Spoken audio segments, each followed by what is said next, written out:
नमस्कार। किसान आंदोलन पर भूमि न्यूज का विशेष कार्यक्रम पड़ताल की 19वीं कड़ी में आप सभी सुधी दर्शकों का स्वागत है। पड़ताल के क्रम में आज हमारे साथ उपस्थित हैं भारतीय जननाट्य संघ के राष्ट्रीय सचिव शैलेंद्र कुमार। सबसे पहले हम उनका हार्दिक अभिनंदन करते हैं इस कार्यक्रम में और स्वागत करते हैं। शुक्रिया। हम आपसे ये जानना चाहते हैं कि अभी महीनों से किसान आंदोलन चल रहे हैं और सरकार इनकी कुछ सुन नहीं रही है। ऐसे में इस आंदोलन को आप किस रूप में देख रहे हैं? सरकार सुन रही है कि नहीं सुन रही है, और इस आंदोलन की सफलता को तात्कालिक तौर पर देखने से ज़्यादा बेहतर है कि इसको इसके ऐतिहासिक परिप्रेक्ष्य में देखा जाए। ये आंदोलन हिंदुस्तान के इतिहास का एक अभूतपूर्व आंदोलन है और आज़ादी के बाद का सबसे बड़ा आंदोलन। सबसे बड़ा आंदोलन से आशय यह है कि हिंदुस्तान के किसान बड़े पैमाने पर आंदोलित हैं और जिस तरीके से उन्होंने लगातार संघर्षरत रहते हुए अपने संगठन कौशल का परिचय दिया है और बड़े पैमाने पर संगठित होकर प्रतिरोध की राजनीति की शुरुआत की है, वो अपने आप में हिंदुस्तान के इतिहास का एक अविस्मरणीय क्षण है। न सिर्फ जैसे किसानों के नेतृत्व के सफलता के रूप में इसको देखा जाना चाहिए, बल्कि इस रूप में भी देखा जाना चाहिए कि हाल के दौर में भारतीय जनता पार्टी के कुप्रचार के जरिए से हिंदुस्तान के अंदर जो स्वतंत्रता संग्राम के गर्भ से निकली हुई एक साजिश सांप्रदायिकता के विरुद्ध और साम्राज्यवाद के विरुद्ध जो विरासत थी, उस विरासत को तार तार करते हुए घृणा की जिस राजनीति की शुरुआत की गई और जिस तरीके से सामाजिक विभाजन के प्रक्रिया को शुरू किया गया, उसके आलोक में आप ये देख सकते हैं कि इस आंदोलन ने एक दफ़ा फिर आइडिया ऑफ इंडिया को रिक्लेम किया है। आइडिया ऑफ इंडिया को रिक्लेम करने से मेरा आशय ये है कि वहाँ हिंदू, मुसलमान, सिख और ईसाइयों की जो अभूतपूर्व एकता दिखाई पड़ रही है, वो एकता इस आंदोलन की एक शानदार उपलब्धि है। इसीलिए उपलब्धि की दृष्टि से देखें तो ये आंदोलन एक चरण पूरा कर चुका है और ये चरण एक ऐतिहासिक चरण है। इसीलिए कि मुल्कों की ज़िंदगी में लोगों की ज़िंदगी की बेहतरी के जो सवाल हैं, लोगों के पढ़ाई लिखाई का जो सवाल है, उससे छोटा सवाल नहीं है कि एक समाज के रूप में वो कैसे संगठित होते हैं और किस तरीके से देश का निर्माण करते हैं। तो देश के निर्माण की जो प्रक्रिया अधूरी रह गई थी, उस अधूरी नहीं रह गई थी, बल्कि बीजेपी के द्वारा जिसको चुनौती दी गई थी और हाल के दिनों में वो तार तार हुआ था। हिंसा, नफरत और वैमनस्य की जिस राजनीति का आह्वान बीजेपी के लोगों ने किया था और घृणा के मंत्र से मृत्यु के जिस देवी का वो प्रत्यावाहन कर रहे थे, वो सब हमारी नज़र के सामने था। ये बड़ी मुद्दत के बाद आंखों को सुकून देने वाला एक दृश्य है कि बड़े पैमाने पर हिंदुस्तानी जनता की व्यापक एकता दिखाई पड़ रही है और दोनों एक दूसरे के सहयोग के जरिए से हिंदुस्तान के अंदर एक व्यापक आंदोलन खड़ा कर रहे हैं, जिसमें कारपोरेट फंडिंग नहीं है, जिसमें बड़े लोगों का चंदा नहीं है, बल्कि आम किसान अपने सहयोग, मतलब वो हिंदुस्तान का वो जमाना जिस जमाने में गांव के अंदर की जो सामुदायिकता थी, गांवों से ट्रैक्टर चल के आ रहे हैं, अनाज से लदे हुए हैं और लोग स्वेच्छा से वहां पे दान दे रहे हैं। आंदोलन तो अपने ऐतिहासिक चरण में एक लड़ाई जीत चुका है। अब रहा पॉलिटिकल लड़ाई के जीतने और हारने का सवाल, तो पॉलिटिकल लड़ाइयाँ हारी भी जाती हैं और जीती भी जाती हैं, और उससे भी ज़्यादा महत्वपूर्ण है कि उस लड़ाई के गर्भ से जो एक मूल्य निकलता है, जिस मूल्य से सदियों तक जैसे आंदोलन की संभावना होती रहती है, वो भी अपने आप में एक बड़ी चीज़ है।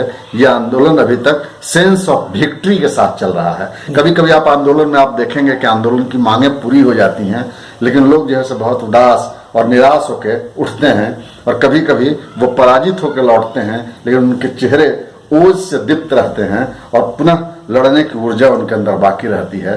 तो ये आंदोलन अभी तक जो चल रहा है वो सेंस ऑफ विक्ट्री के साथ चल रहा है और इस लिहाज से हम ये उम्मीद करें कि ये आंदोलन विजय की यात्रा सुनिश्चित करेगा।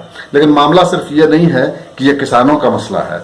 मसला ये है कि उन आंदोलनों के अंदर से नए नए नारे निकल रहे हैं, नए नए लोग निकल रहे हैं, जनता के प्रतिनिधित्व करने वाले अलग अलग आवाज़ें निकल रही हैं। अडानी और अंबानी के खिलाफ निकला हुआ जो सुर है, वो दुनिया के पैमाने पे जो कारपोरेटिज्म का दौर है और वैश्विक संसाधनों पे साम्राज्यवाद के द्वारा जो कब्जे की तैयारी है और जो उसके अश्वमेघ का रथ था, जिसको दुनिया के किसी हिस्से में कोई पकड़ने वाला नहीं था, संजोग से दिल्ली के बॉर्डर पे हिंदुस्तान के किसानों ने कारपोरेट अश्वमेध के उस महारथ को रोकने की तैयारी की है, जिस रथ के जरिए से वो दुनिया के अंदर सब कुछ अंगीभूत कर लेने की तैयारी कर रहे हैं। इसीलिए ये आंदोलन अपने अर्थों में एक बड़ा आंदोलन है और इसके अंदर व्यापक पैमाने पे क्लास कंटेंट छुपा हुआ है, जो भविष्य के अंदर, भविष्य में दुनिया कैसी बनेगी और उस दुनिया के अंदर जो इग्लिटेरियन सोसाइटी का सपना है, समता पे आधारित जो समाज के निर्माण का स्वप्न है, वो स्वप्न के बीज तत्व मौजूद हैं। इसीलिए इसको सिर्फ किसान आंदोलन न समझा जाए, यह भविष्य की संभावनाओं की खेती है। वर्तमान में चल रहा किसान आंदोलन सेंस ऑफ विक्ट्री के साथ संचालित किया जा रहा है और ये भविष्य के संभावनाओं के बीज लेकर आए हैं। अब हम आगे आपसे एक बात और जानना चाहेंगे, क्या इस आंदोलन का वर्तमान राजनीति पर कोई प्रभाव पड़ेगा या कोई राजनीति की दिशा तय होगी? इस आंदोलन का राजनीति पर प्रभाव पड़ रहा है। गंगा जमुना के दोआबे में जिस तरीके से हिंसा और नफरत की राजनीति पैदा की गई थी, उसको हिंदुस्तान के बड़े हिस्से ने चुनौती देने की प्रक्रिया की शुरुआत कर दी है। हरियाणा के अंदर, पंजाब के अंदर और यूपी का एक बड़ा इलाका, तो ये प्रभाव तो पड़ ही रहा है। हम लोग असल में तात्कालिकता के शिकार हो जाते हैं, इसीलिए कि जब जुल्म सितम बहुत ज़्यादा बढ़ जाता है तो जनता की अकुलाहट ये कामना करने लगती है कि कल ही जैसे कोई उत्तर निकल के चला है। तो इतिहास में जब आंदोलन चलते हैं तो उसके उत्तर आने में लेट भी होते हैं और कभी कभी तात्कालिक तौर पे वो आंदोलन डिफीटेड भी हो जाते हैं, पराजित भी हो जाते हैं। लेकिन वो आंदोलन जैसे स्फिंक्स पक्षी की तरह अपने ही राख से अपने को पुनर्सृजित कर लेते हैं। तो ये पॉलिटिकल प्रोस्पेक्टिव इस आंदोलन के पास पूरा है और ये आंदोलन जैसे बीजेपी के लिए महंगा और सस्ता पड़ने की भाषा का मैं इस्तेमाल नहीं करना चाहता हूँ, लेकिन वो ताकतें जो हिटलर के रास्ते चलना चाहती हैं, जो मुसोलिनी और तोजो के रास्ते चलना चाहती हैं, उन ताकतों को ये आंदोलन चुनौती देने की पूरी ऊर्जा रखता है और इसी ऊर्जा के जोर से हिंदुस्तान के जो संविधान है और उस संविधान के जो मूल्य और आदर्श हैं और साथ ही साथ समता, स्वतंत्रता और न्याय के जो प्रश्न हैं और साथ ही साथ लोकतंत्र का जो प्रश्न है, उसको भी क्लेम किया जाएगा। इसलिए इस आंदोलन में बहुत संभावना बाकी है। हो सकता है कि जैसे कल और आज हमको और आपको ये सुनना पड़े कि हिंदुस्तान के उस बॉर्डर पर बैठे हुए किसानों को मार के भगा दिया गया, तो किसान भागने वाले नहीं हैं। अगर वो लौट के जाएंगे तो अपने छातियों में संग्रामी बीज लेके लौटेंगे और फिर वो लौट के इसी बॉर्डर पे आएंगे। इसीलिए भविष्य की जो भी तैयारी होनी है, उसके बीज तत्व जैसे इस आंदोलन के अंदर छुपे हुए हैं और उसको समझने की कोशिश हमको करनी चाहिए और इसका राजनीति पे बहुत बड़ा और व्यापक प्रभाव पड़ने वाला है। बहुत बहुत शुक्रिया। अभी आप सुन रहे थे भारतीय जननाट्य संघ इप्टा के राष्ट्रीय सचिव शैलेंद्र कुमार को, जिन्होंने बताया इस आंदोलन में संभावना के बीज हैं और कई उपलब्धियां भी हासिल हुई है। यह हिटलर, मुसोलिनी, तोजो के रास्ते पर चलने वालों के लिए एक जवाब भी है। आज के लिए बस इतना ही, फिर मुलाकात होगी अगली कड़ी में।